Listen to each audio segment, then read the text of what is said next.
L'Égypte tend la main de la coopération en tout le monde, à partir de la scène arabe et africaine jusqu'aux scènes méditerranéennes et européennes. Le but essentiel, c'est de résoudre les problèmes, c'est même de réaliser les intérêts de tous les peuples. Mesdames et messieurs, bonsoir. Je suis Hanif Farag, l'animateur qui va vous accompagner durant les prochaines minutes qui sont l'âge de cette nouvelle édition de votre émission semi-quotidienne. Direct, bien sûr, ce que je viens de vous annoncer il y a quelques instants, ce ne sont que presque la grande ligne, la ligne directrice même de nos sujets dont on va discuter durant les prochaines minutes, durant presque 60 minutes qui sont l'âge de cette nouvelle édition de votre émission directe. Justement, pendant les prochaines minutes même, nous allons jeter plus de lumière sur la position égyptienne vis-à-vis de la Libye, vis-à-vis de la coopération avec le Burundi, vis-à-vis même ce qui se passe actuellement dans le dossier du barrage de la Renaissance. Enfin, comment l'Égypte a essayé de mettre en place une politique visant à stabiliser non seulement la région arabe ou africaine, mais aussi la région méditerranéenne et européenne. Justement, nous allons commencer cette nouvelle tournée dans le monde égyptien, dans le monde de la politique égyptienne vis-à-vis de l'extérieur, par cette nouvelle qui porte ou qui même jette la lumière sur le président égyptien Fattah Sisi, qui a reçu au Caire le président du conseil présidentiel libyen, Mohamed El-Menifi. Était présent lors de la rencontre le chef de la diplomatie, Samah Choukri, et le chef du renseignement, Abbas Kamel. Bien sûr, il y avait des déclarations très importantes faites par le président Abdel Fattah el-Sisi. Le chef de l'État a souligné le soutien complet et total de l'Égypte au nouveau pouvoir exécutif en Libye, dans tous les domaines et sur la scène régionale et internationale. Selon le chef de l'État, cela aidera à gérer cette étape historique pour la Libye et à parvenir à la tenue des élections nationales à la fin de cette année. Le président Sisi a de même réitéré la position de l'Égypte visant à réaliser en premier lieu l'intérêt suprême de la Libye, à conserver l'intégrité de ses territoires, à instaurer la paix et la sécurité et à mettre terme aux interventions étrangères et à celles des combattants, des mercenaires étrangers dans les territoires libyens. Pour sa part, le président du Conseil libyen, le Conseil présidentiel libyen, Mohamed El-Menifi, a valorisé les efforts égyptiens déployés pour transférer l'expérience égyptienne en ce qui concerne le développement durable et profiter de l'expérience des compagnies égyptiennes dans ce domaine.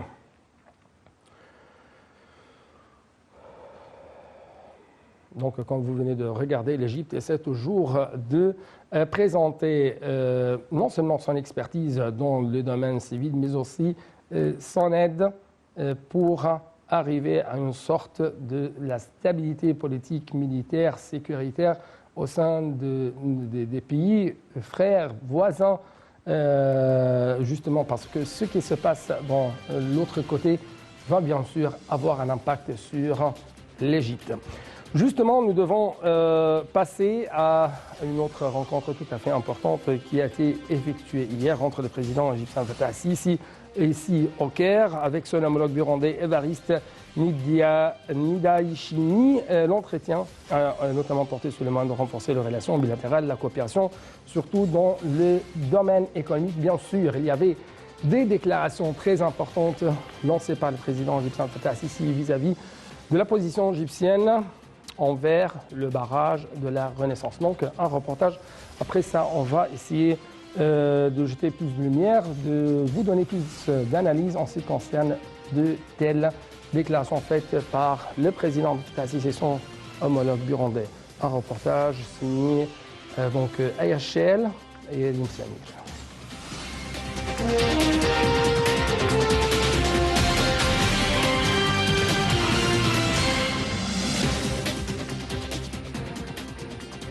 Le président Abdel Fattah el-Sisi a déclaré que ses entretiens hier avec son homologue burundais avaient reflété le rapprochement des vues entre les deux pays concernant nombre de questions régionales et internationales, un des caractéristiques des fortes relations liant le Caire et Bujumbura. Le président a fait ces déclarations lors d'une conférence de presse conjointe avec son homologue burundais tenue à l'issue de leurs entretiens au palais présidentiel de l'Ittihadiyya au Caire. Le président el-Sisi a ajouté que les efforts visant à renforcer la coopération économique étaient à la une des entretiens. Le président burundais a de son côté salué les relations historiques et distinguées liant l'Égypte et son pays. Il a affiché l'intérêt qu'accordait Bujumbura au renforcement de ses relations dans les différents domaines, surtout au niveau économique et commercial. Il a ajouté que le Burundi accordait un grand intérêt à l'augmentation du soutien technique offert par le Caire au cadre burundais dans le domaine du développement des potentiels humains. Le chef de l'État a souligné que l'Égypte était prête à développer cette coopération qui réalisera les objectifs de développement dans les deux pays, soit au niveau de l'échange commercial ou celui des investissements. Et Sisi aspirait à augmenter le volume des investissements entre les deux pays pour atteindre le même niveau des relations politiques.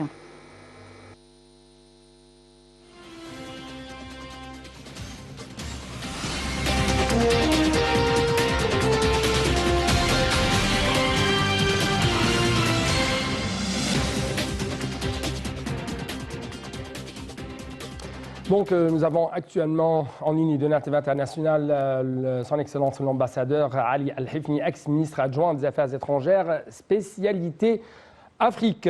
Monsieur l'ambassadeur, vous êtes toujours le bienvenu et bonsoir. Bonsoir, monsieur. Bonsoir, monsieur l'ambassadeur. Bien sûr, nous devons jeter plus de lumière sur ce qui s'est passé aujourd'hui matin. Des déclarations faites par le président Abdel Fattah al-Sisi en ce qui concerne la Libye. Bien sûr, parmi les grandes lignes, parmi les grandes déclarations, c'était l'Égypte œuvre à la reprise de la sécurité, de la stabilité en Libye, œuvre en même temps à l'unité des institutions libyennes et œuvre à la fois à avoir des forces libyennes nationales, une armée nationale libyenne. Donc vous avez bien sûr deux remarques à faire à propos de ces entretiens qui ont eu lieu entre le président de Fattah al-Sisi et le président du conseil présidentiel Al-Menefi, présidentiel bien sûr de la Libye. Donc j'aimerais bien sûr écouter votre remarque et votre commentaire. Il faut dire que la visite est tellement importante. Elle vient à un moment qui est très important, où on témoigne d'un mouvement assez important pour ce qui est de la reprise des Oui. La reprise des affaires ordinaires en Libye. Le retour au normal en Libye, c'est-à-dire l'Égypte œuvre à stabiliser la Libye pour que les citoyens là-bas jouissent d'une vie normale, loin bien sûr de toute intervention étrangère et à l'instrument de ces mercenaires et de ces combattants qui exercent toujours, ou même qui pratiquent des actes de sabotage et exercent des pressions sur la population locale en Libye, n'est-ce pas? Exactement, exactement. Il faut dire que les efforts qui ont été déployés, que ce soit par l'Égypte ou par les autres parties qui sont directement liées à la crise libyenne et à la recherche d'une solution du problème ou de la crise en Libye qui a duré pour une décennie. Il y a les Européens, on a vu aujourd'hui la visite de 3 ministres des Affaires étrangères européens qui a eu lieu en Libye et les États-Unis également, elles joint les efforts qui sont déployés par l'Égypte, par les Européens et surtout les Nations Unies, afin que nous puissions faire avancer ces pourparlers qui ont eu lieu depuis quelques mois maintenant. Ouais. Et il faut dire que tous les efforts qui se déploient ont comme objectif de aboutir aux élections qui auront lieu en décembre prochain et sans lesquelles nous ne pouvons pas rétablir la stabilité et la sécurité et la paix. Oui, donc l'Égypte vise à résoudre les problèmes des Libyens pacifiquement par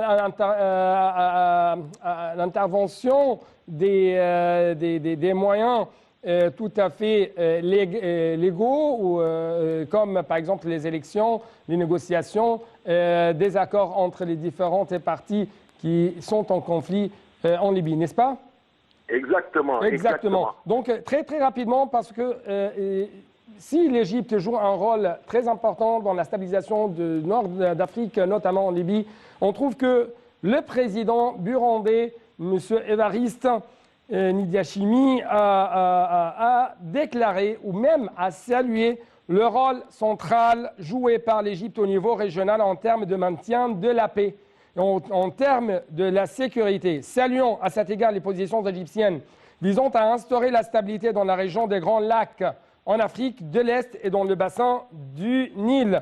Ce qui, selon lui, se reflète sur le grand soutien égyptien pour résoudre les questions en suspens au cours de la période précédente, y compris le soutien à l'unité et à la souveraineté du Burundi dans toutes les instances internationales et régionales.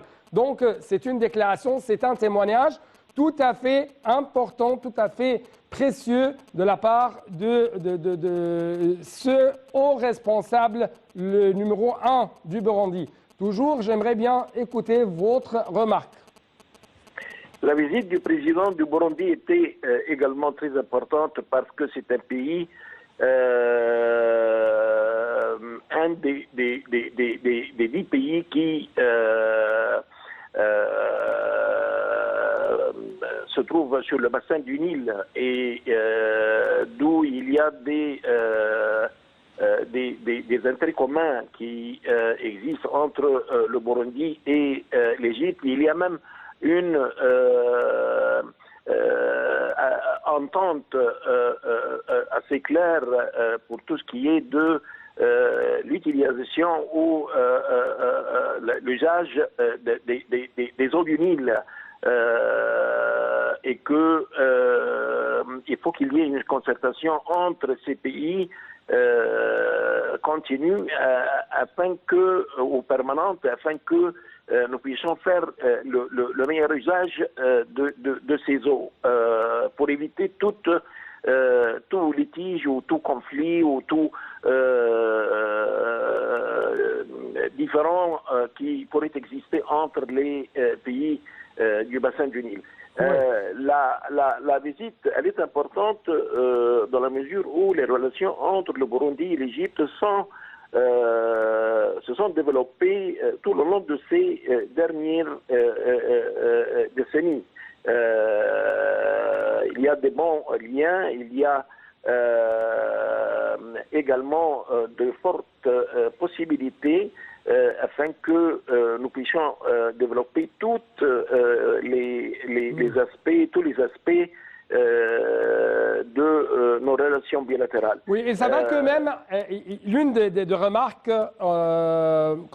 qu'on doit souligner ou même qu'on doit observer dans la politique suivie de la part de l'Égypte sur la scène africaine, sur la scène arabe ou sur d'autres scènes, c'est toujours l'Égypte tout à fait prête à transférer son expertise dans le domaine du développement aux autres pays frères comme la Libye. Bien sûr, c'était déclaré, bien sûr, dans des entretiens qui ont lieu aujourd'hui matin.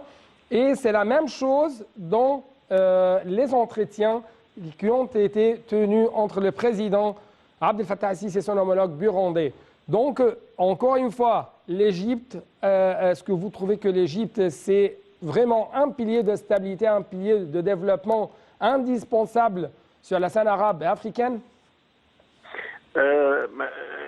En ce qui concerne la situation interne en Égypte, nous avons réussi à cerner le terrorisme. Et en le faisant, on a parallèlement mis l'accent sur notre développement et on s'était efforcé pour réaliser un taux de croissance qui est assez important. Ouais. Alors, cette expérience que l'Égypte a vécue durant les 6 ou 7 dernières années, c'est quelque chose que nous souhaitons partager avec nos les autres frères en pays Afrique. voisins à travers le fait de transférer ces expertises. Exactement. Il faut travailler sur les aspects sécuritaires et également ne pas négliger nos efforts pour qu'il y ait un développement économique et social. Oui. Et, parce que le développement économique et social, c'est-à-dire la sécurité. C'est la politique égyptienne jouée toujours. Si nous devons arriver à une sorte de stabilité, à une sorte de sécurité, donc nous devons bien sûr œuvrer à mettre en place un développement durable. Exactement. Ouais. Oui, en fait, dernière question. Bien sûr, le président Abdel Fattah al-Sisi, au cours de sa rencontre avec son homologue burundais, a lancé un message tout à fait important. Il a signalé l'importance primordiale de la question de l'eau pour le peuple égyptien en tant qu'une question de sécurité nationale. Selon lui, l'Égypte adhère à ses droits sur l'eau en concluant un accord juridique qui comprend des règles claires pour le processus de remplissage et d'exploitation de barrages. Donc, ma question, comment vous avez reçu cette déclaration officielle lancée par le président Abdel Fattah al-Sisi, justement dans le cadre de ce que vous suivez justement dans ce dossier de barrage de la Renaissance? C'était un message assez clair qui a été adressé à la communauté internationale, comme quoi nous et également le Soudan, nous refusons d'être les victimes d'un fait accompli qui pourrait être imposé à notre égard par l'Éthiopie. Et appeler à la communauté internationale afin que tous les efforts puissent être déployés afin que nous puissions aboutir à un accord juridique gérant le remplissage et l'usage de l'eau. Ouais. Concernant le barrage de la Renaissance, le barrage éthiopien de la Renaissance. Oui. Monsieur l'ambassadeur Ali Al-Hifni, je dois vous remercier infiniment pour de tels éclaircissements, pour de telles explications de votre part en ce qui concerne, bien sûr, de tels efforts égyptiens très intensifs sur la scène arabo-africaine durant les dernières presque 48 heures. Donc, tout de suite, chers téléspectateurs, je dois vous présenter le fruit même de cette visite très importante effectuée par le président burundais ici en Égypte, un mémorandum d'entente égypto-burundais en matière de gestion de ressources hydriques a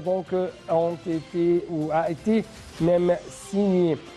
Justement, plus d'explications dans ce commentaire.